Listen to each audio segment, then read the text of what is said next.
Hello friends, this is my channel Commerce Gyan. I am Poonam Naikar, lecturer in commerce. Today I am going to discuss with you the topic non-profit organization. Topic is also known as non-gain organizations, NGOs. These organizations basically meant for welfare of the society. NGOs का prime motive is welfare of the society.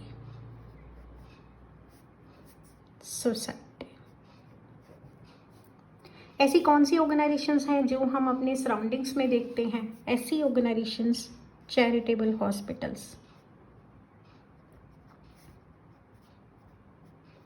Charitable schools,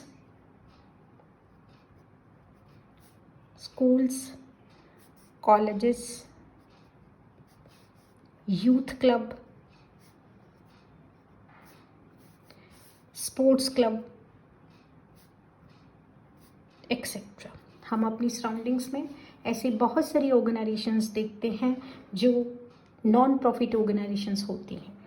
हमने title ही इसका ये लिया हुआ है, non profit. It does mean profit earning is not the prime motive. Profit earning prime motive नहीं होता. इनका प्राइम मोटिव होता है वेलफेयर ऑफ सोसाइटी. सोसाइटी में सर्विसेज रेंडर करना और वो सर्विसेज बहुत ही नॉमिनल प्राइजेस पे सोसाइटी को डिलीवर करना. ऐसी ऑर्गेनाइजेशंस क्या बिल्कुल प्रॉफिट नहीं कमाती? क्या बिना प्रॉफिट के ऐसी ऑर्गेनाइजेशन सस्टेन कर सकती हैं? Answer obviously no. These organizations does earn that much of profit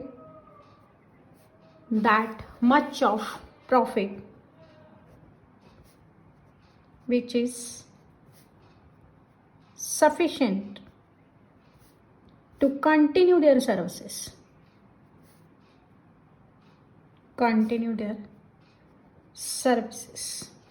society में वो एग्जिस्ट कर सके, सोसाइटी में सस्टेन कर सके, लॉन्गर पीरियड तक ऐसी सर्विसेज रेंडर कर सके.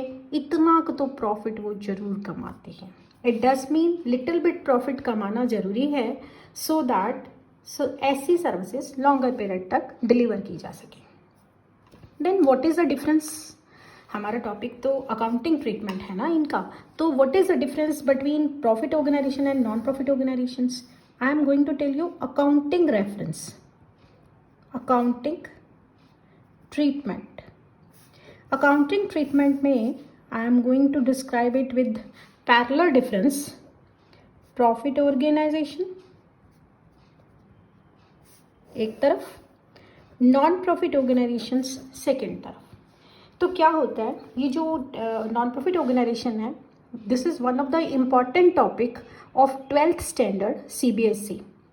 CBSE सिलेबस में इसकी वेटेज 10 मार्क्स की है. सो स्टूडेंट्स, मैं इस टॉपिक को आपको थोड़ा डिटेल में अच्छे से समझाऊंगी. There will be series of videos for this topic till it cover the whole of the content of this topic. So first of all I am telling you accounting treatment, profit organisation and non profit organisation. क्या difference है दोनों में? Accounting treatment में बहुत similarity है लेकिन कुछ differences लाई करते हैं. पहला है, जब हम प्रॉफिट ऑर्गेनाइजेशंस में अकाउंटिंग ट्रीटमेंट करते हैं तो हम कैश बुक प्रिपेयर करते हैं. ठीक है, हम सब ने अपनी लोअर क्लास में, या फिर अगर ये टॉपिक हम ग्रेजुएशन क्लासेस में भी रेफर कर रहे हैं, तो हमने लोअर क्लासेस में कैश बुक बनाना सीखा हुआ है. Debit all what comes the cash, credit all where the cash goes. मतलब एक तरीके का ये कैश का स्टेटस बताता है कि कैश आया कितना है और कैश गया कितना है. सिमिलर वे से एक नॉन प्रॉफिट ऑर्गेनाइजेशन भी बनाता कैश फ्लो है, लेकिन नाम उसको देता है receipt and payment account. So students, आपने बिल्कुल सेम वे से कैश बुक जैसे ही बनाना है, लेकिन कोई डबल या ट्रिपल कॉलम नहीं बनाना, सिंगल कॉलम ही बनाना है। जैसे आप कैश बुक में कैश का अलग से कॉलम और बैंक का अलग से कॉलम रखते थे, यहाँ कोई डिमार्केशंस नहीं रखनी है, सिंगल कॉलम। कैश आता है, कैश भी उसी कॉलम में जाता है, बैंक आता है तो बैंक भी उसी कॉलम में जाता है। तो यहाँ पे भी हम रिसिप्ट एंड पेमेंट अकाउंट बनाते हैं, बट ये receipt and payment account for the year ending पे बनाया जाता है, at the year ending. Year ending मतलब एक पर्टिकुलर डे में ही इसे बना लिया जाता है, क्योंकि किसी भी एनपीओ की जो ट्रांजैक्शंस हैं with regard to cash and payments वो बहुत कम होती हैं। सेकेंड, नॉर्मल ऑर्गेनाइजेशंस, एक प्रॉफिट ऑर्गेनाइजेशंस में हम बनाते हैं trading and profit and loss account, trading and profit and loss account. Similar way से नॉन प्रॉफिट ऑर्गेनाइजेशंस में भी हम बनाते हैं ट्रेडिंग एंड प्रॉफिट एंड मतलब प्रॉफिट एंड लॉस अकाउंट ही बनाते हैं, लेकिन हम उसको नाम देते हैं income and expenditure account, income and expenditure account. As profit and loss account बनाते हुए if the income is greater than the expenditure, then we have the profit, and why if the expenditure is greater than the income, then we have the loss.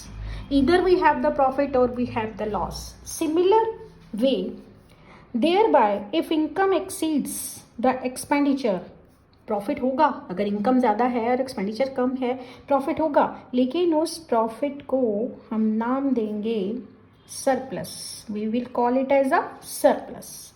And if expenditure is greater than the income, तो loss होगा, loss को हम कहेंगे deficit. So this was all regard to the second step, that is second important concept of the non-profit organizations accounting. Third one, in normal organizations we prepare balance sheet, and similar way से जो हमारा non-profit organizations हैं वहाँ पे भी हम balance sheet ही prepare करते हैं, क्योंकि नॉन प्रॉफिट ऑर्गेनाइजेशंस में भी एसेट्स होती हैं, उनका बिल्डिंग होता है, उनके पास furniture, computers, all those equipments etcetera, so they also prepare the balance sheet in the same horizontal way. यहाँ पे हॉरिजॉन्टल वे से बनाई जाती है सोल ट्रेडर में, एंड सेम वे से हॉरिजॉन्टल बैलेंस शीट प्रिपेयर होगी एक नॉन प्रॉफिट ऑर्गेनाइजेशन। ये तो है डिफरेंस भी अकाउंटिंग ट्रीटमेंट में हमें क्या करना है। अब नेक्स्ट हमारे पास जो मेजर बात आती है कि किसी भी नॉन प्रॉफिट ऑर्गेनाइजेशंस में सोर्स ऑफ इनकम क्या है। ये मैं आपको डायग्रामेटिकली प्रेजेंटेशन से समझा रही हूँ। ये हमारी एनपीओ है, दिस इज अवर एनपीओ। कोई भी एनपीओ का आप इमेज अपने माइंड में रख सकते हैं। लेट्स से आप किसी यूथ क्लब का इमेज अपने माइंड में रखिए, या फिर किसी चैरिटेबल स्कूल्स या चैरिटेबल हॉस्पिटल, किसी का भी। ये हमने नॉन प्रॉफिट ऑर्गेनाइजेशन रख ली, ऐसी organization where prime motive welfare of the society, ठीक है। और यहाँ पे हमने प्रॉफिट इतना कमाना है जितने से हम अपनी सर्विसेज कंटिन्यू कर सकें। तो किसी भी एनपीओ के लिए the main source of incomes कौन सी हैं, क्योंकि विदाउट इनकम तो हम एक्सपेंडिचर मीट नहीं कर सकते। There are certain income and there will be certain expenditures, ठीक है। एक प्रॉफिट ऑर्गेनाइजेशन होता है ना, जो ये वाला प्रॉफिट ऑर्गेनाइजेशन, उसके लिए मेन सोर्स ऑफ इनकम होता है टर्नओवर, ठीक है। मेरे पास स्पेस यहाँ है तो मैं यहाँ लिखने लगी हूँ टर्नओवर। सेल्स होती है, सेल्स नॉर्मल ऑर्गेनाइजेशन में मेन सोर्स ऑफ इनकम है, जबकि किसी एनपीओ में the major source of income is subscription.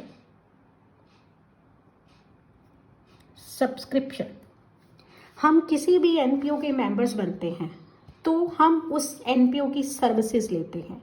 जब उस एनपीओ की हम सर्विसेज अटेन करते हैं तो इन ल्यू ऑफ दैट हम उस एनपीओ को सब्सक्रिप्शन पे करते हैं। तो we can pay subscription on monthly basis, either quarterly basis और yearly basis, lump sum yearly basis also. तो मेजर जो सोर्स ऑफ इनकम किसी भी एनपीओ का है that is the subscription. And another बहुत सारे सोर्सेज हैं, लाइक डोनेशंस। बहुत सारे ऐसे पर्सन्स हैं जो किसी भी नॉन प्रॉफिट ऑर्गेनाइजेशन को डोनेट कर देते हैं मनी, अपना कैश और मनी एनपीओ को डोनेट कर देते हैं। देन आ जाता है एंट्रेंस फी, एंट्रेंस फी, ठीक है। जैसे आप किसी कॉलेज में, ऐसे ही प्राइवेट कॉलेजेस में या कहीं पे भी आप एडमिशन लेते हो तो आप एडमिशन फ़ी पे करते हैं। सिमिलरली जब आप एनपीओ के मेंबर बनते हैं तो वाइल गेटिंग द मेंबरशिप आप उस एनपीओ को एक एंट्रेंस फी भी पे करते हो। तो this is also the income for the NPO. Similarly NPO बहुत सारी ऐसी एक्टिविटीज़ करता है जैसे cultural activities, annual programmes, festival programmes. तो ऐसी एक्टिविटीज़ में वो पब्लिक शोज भी रख देते हैं, तो उनकी वो टिकट्स सेल करते हैं, ठीक है। तो प्रोसीड्स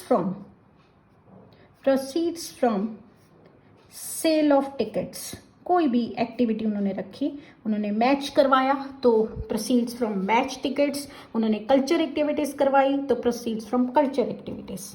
तो this is the few instances that the NPO gets the income and what will be the expenditures of the NPO. कहाँ होते हैं? हमें लगता है कि जैसे नॉन प्रॉफिट ऑर्गेनाइजेशन एक्सपेंडिचर्स नहीं करते, बहुत ऐसे छोटे मोटे एक्सपेंडिचर तो हर जगह पे होते हैं। लाइक उनका कुछ थोड़ा स्टाफ होता है, they pay salary to the staff, salary, printing and stationery,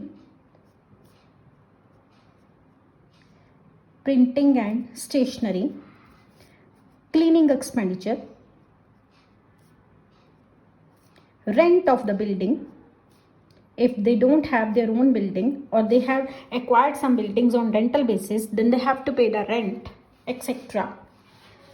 Stationery we have already taken, so there may be a lot more expenditure, depreciation, club के पास या उस इंस्टीट्यूशन के पास या उस एनपीओ के पास जो भी एसेट्स हैं, it will also get depreciated. So these were the expenditures which happens in an non profit organisation.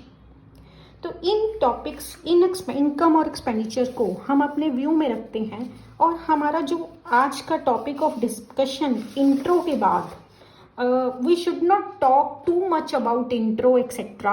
Just it is sufficient that you know that non-profit organizations do not earn profit. They have prime objective is to welfare of the society. And second step, concluding मैं बता रही हूँ आपको मैं, second step हमारा accounting difference लाई करता है। Accounting difference में हमने कैश बुक के अपोजिट नॉन प्रॉफिट में रखा है रिसिप्ट एंड पेमेंट, हमने प्रॉफिट एंड लॉस का उनके अपोजिट रखा है इनकम एंड एक्सपेंडिचर, और बैलेंस शीट के अपोजिट तो बैलेंस शीट है। तो इसमें जो मेरा आज का टॉपिक ऑफ डिस्कशन आगे कंटिन्यू रहेगा वो रहेगा हमारा सब्सक्रिप्शन। सब्सक्रिप्शन एक तरीके का चंदा है जो किसी भी एनपीओ का मेजर सोर्स ऑफ इनकम है। It is one of the important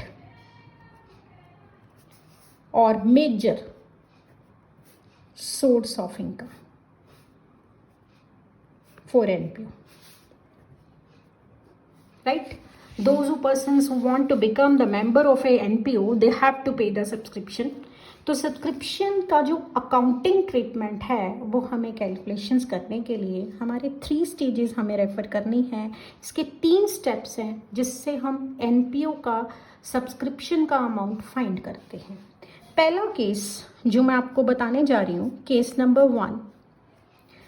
case number 1 में हमने एक फॉर्मूला यूज़ करना है, subscription received during the year। During the year हमें जितना सब्सक्रिप्शन रिसीव हुआ वो हमने लिख लेना है, राइट? फिर फॉर्मूले में हमने साइड में ऐड रखना है और लेस रखना है। तो closing outstanding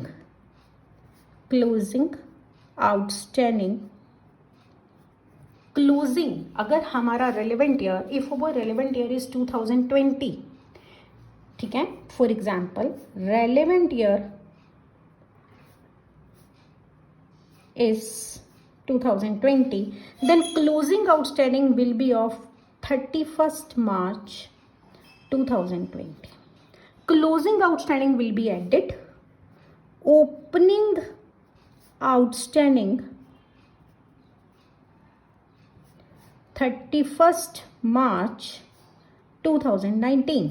It will be 31st March or 1st April. It will be the same. Opening outstanding will be deducted. So outstanding के साथ related students आपने क्या करना है, closing outstanding को add करना है और opening outstanding को deduct करना है. Then एडवांस, कुछ लोग सब्सक्रिप्शन एडवांस में भी पे कर देते हैं. तो आपने opening advance, opening pre received भी और advance one and the same thing. Opening will be 1st April 2019 will be added, and similarly advance received for the next year, that will be called as the closing pre-received. Closing 31st March 2020, it will be deducted. By doing so, by adding and subtracting these amounts, you will get an amount here, and that amount will be credited to income and expenditure account. Income and expenditure account. So this is the one of the simple case where we have to calculate the subscription. I will highlight it with an illustration. Let's say I give you a question whereby we put this formula. The question is that हमारा जो question है that is a youth club received 2,04,000 rupees, 2,04,000 as subscription for the year ending 31st March 2020. The club has following informations, following details. हमें ये क्या details दे रहा है club? Subscription due but not received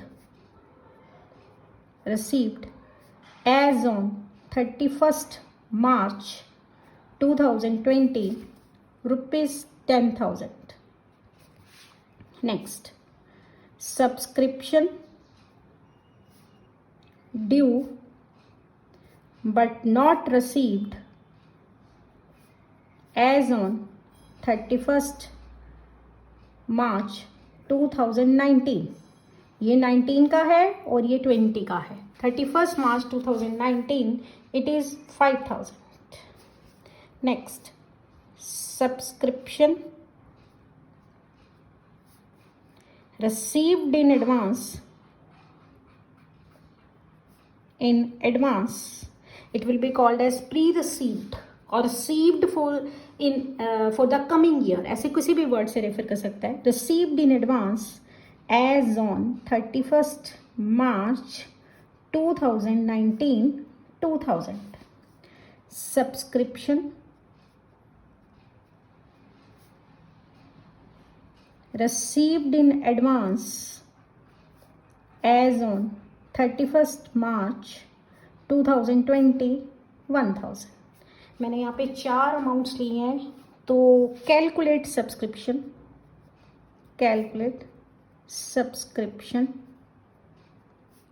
for the year ending 31st March 2020. Question है भी हमें इस साल की सब्सक्रिप्शन कैलकुलेट करनी है.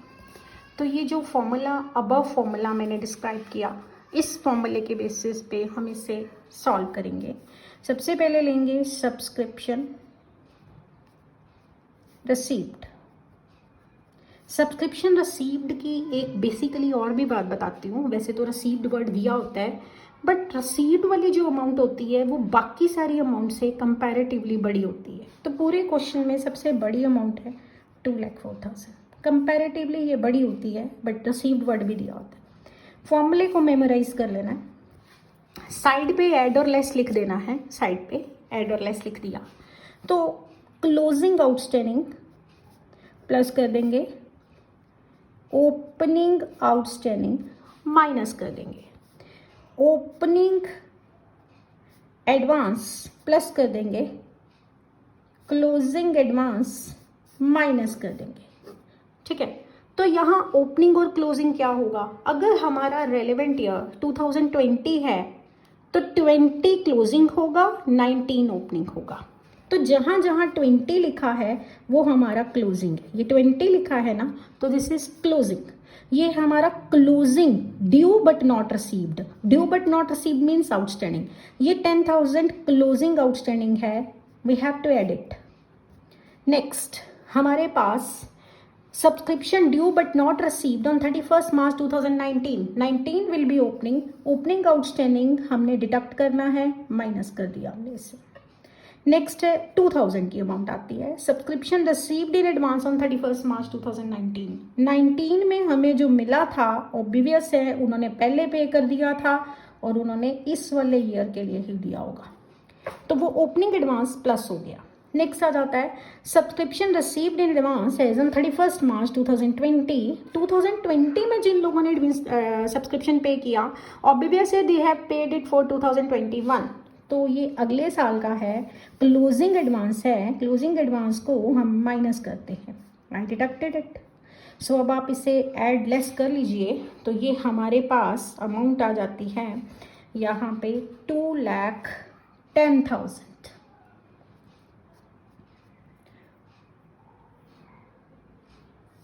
इसे हम लिखेंगे credited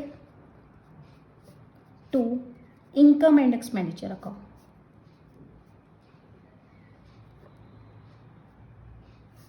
Credited because credited all income and gains. So students, this is the first step towards our NPOs accounting, that is subscription. Subscription के 3 cases हैं, I have referred you here first case, there are 3 cases about this. Now coming to our second case, case number 2. Case number 2 की पहचान ये होती है कि हमारे पास सब्सक्रिप्शन का जो अमाउंट है, सब्सक्रिप्शन रिसीव्ड ऐसे गिवन होता है 2018, 2019, 2019, 2020, 2021. I have taken 3 years, 19, 20, 21. तो रिसीव्ड अमाउंट हमें 3 सालों का दिया होता है, 10,000, 8,000, 2,000। तो आपने इसके, अगर आपका रेलेवेंट ईयर 2020 है तो आपने 20 वाले को पिक करना है, you have to pick the your subscription received of relevant year. इसे मैं मोस्टली अपने स्टूडेंट्स को बताती हूँ कि ये हमें ट्रिपल अमाउंट दी हुई है, और जहाँ ट्रिपल अमाउंट दी हो तो आपका हाफ फॉर्मूला लगता है। हाफ फॉर्मूला क्या था, subscription received add closing outstanding add opening advance. तो यहाँ लेस वाला पार्ट स्टूडेंट्स नहीं लगेगा, हम यहाँ पे हाफ फॉर्मूला लगाएंगे, जो मैंने अभी आपको अर्लियर समझाया, there will be half formula, less वाला पार्ट हम नहीं लेंगे। सब्सक्रिप्शन रिसीव्ड, रिसीव्ड इस क्वेश्चन में ये सेंटर वाला पार्ट है, दिस इज 8,000। अगर इस क्वेश्चन के मैं एक्सटेंड कर लेती हूँ, दैट इज हमें subscription due but not received, पिछले वाले इलस्ट्रेशन को ही कंटिन्यू कर लेते हैं, subscription due but not received as on 31 March 2019, ये पहला वाला हो गया। Subscription outstanding as on 31 March 2020, 19 का आउटस्टैंडिंग 2000 है और उसका 20 का आउटस्टैंडिंग 1000 है, तो आपने क्लोजिंग आउटस्टैंडिंग को ही प्लस करना है, मतलब ओपनिंग आउटस्टैंडिंग, दो it's given in your question but opening outstanding को क्या करते हैं, माइनस करते हैं, वो आपने हाफ वाला फॉर्मूला नहीं इंप्लीमेंट करना। अगर क्वेश्चन में आपको एडवांस का फिगर दिया है तो आप इसे फिल कर देंगे ओपनिंग एडवांस को, अगर नहीं दिया तो डैश लिख देंगे, तो आपकी 9,000 की अमाउंट आ जाएगी। Subscription credited to income and expenditure account. So this was the case number 2. Next case आ जाता है case number 3, where we are given number of members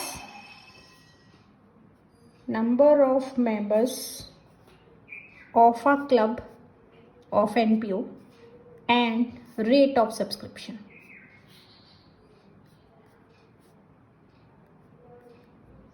club के नंबर ऑफ मेंबर्स भी गिवन है एंड रेट ऑफ सब्सक्रिप्शन भी given है. Then you will solve this question in the likewise. If you are given the triple amount, again आपके पास same way है. अगर आपके पास वही 2019, 2020, 2021 इनका अमाउंट सेपरेटली दिया हुआ है 5 लाख, 3,90,000 एंड इट इज 4,20,000, देन आपने अपने रेलेवेंट वाले ईयर का रिसीव्ड अमाउंट लेना है. Relevant year 31 March 2020. तो subscription received during the year 3,90,000. Side में वही एड और less. And I have already told you, जहाँ पे आपको ट्रिपल अमाउंट दी हो तो आपने हाफ फॉर्मूला यूज़ करना है. तो आपने हाफ फॉर्मूले का मतलब है ऐड वाला पार्ट फॉर्मूले का यूज़ करेंगे. ये मैंने जो आपको अर्लियर बताया है, ये मैंने कैलकुलेट आपको भी लिख के दिया है कि उसमें हम हाफ वाला फॉर्मूला यूज़ करेंगे. हम उसमें रेस्ट ऑफ हाफ जो लेस वाला प्रोपोर्शन है उसे हम यूज़ नहीं करेंगे. तो यहाँ पे हमने फिर से add closing outstanding, opening advance. ठीक है. तो in this question we have number of members and rate. मैं अपनी एग्जाम्पल को एक्सटेंड करती हूँ, इलस्ट्रेशन को. Let's say club has 500 members, each paying has 500 members, each paying annual subscription at the rate ₹1,000. तो आपने क्या करना है, ये जो हम दो वाली लाइनें टोटल वाली निकालते थे, यहाँ लिखना है number of members multiplied with rate. Number of members आपके 500, ईच पर्सन पेइंग 1000. तो ये आपका जो टोटल हम लेते थे ना, मतलब टोटल कैलकुलेट करते थे प्लस माइनस करके, amount to be credited to income and expenditure account, ये हमने नंबर ऑफ मेंबर्स और रेट को मल्टीप्लाई करके यहाँ ले लेंगे. तो यहाँ पे अगर हमें क्वेश्चन और एक्सटेंड करके दिया है, मतलब हमें कुछ और अमाउंट्स दी हुई है, ओपनिंग एडवांस की दी है या क्लोजिंग आउटस्टैंडिंग दी है, तो वो क्वेश्चन में से रेफर कर लेंगे. If it is not so given तो 5 लाख में से 3,90,000, अगर 3,90,000 को 5 लाख बनाना है तो हमें और कितना एडअप करना पड़ेगा, 1,10,000. तो यहाँ पे 1,10,000 यूर बैलेंसिंग फिगर. हमने इस क्वेश्चन में ये आंसर हमने बना लिया. जो हमने इनकम और एक्सपेंडिचर अकाउंट में क्रेडिट करना है वो हमने नंबर ऑफ मेंबर्स और रेट को मल्टीप्लाई करके बना लिया. अमाउंट रिसीव्ड एज सब्सक्रिप्शन भी हमें गिवन है. तो इन दोनों के बीच में जो गैप आया है वो हमारी मिसिंग फिगर हमने ऑब्टेन की है. That will be may be closing outstanding. अगर क्वेश्चन में ऑलरेडी आपको क्लोजिंग आउटस्टैंडिंग गिवन है तो that may be advance, opening advance. So students, आपका ये सब्सक्रिप्शन वाला टॉपिक आज हमने अपनी इस वीडियो में कवर किया. I will continue this topic as in the further videos. A series of videos I will send, and I hope so my lecture will be helpful to you to enhance your knowledge, to clear your doubts. You can message me, you can comment me regarding my videos quality and further improvement if I need, because obviously I am the beginner in this section, and I will welcome your comments or your suggestions for my further lectures in the video. And dear students, if you like my video, please subscribe my channel and share it, like it. Thank you so much. Have a nice day.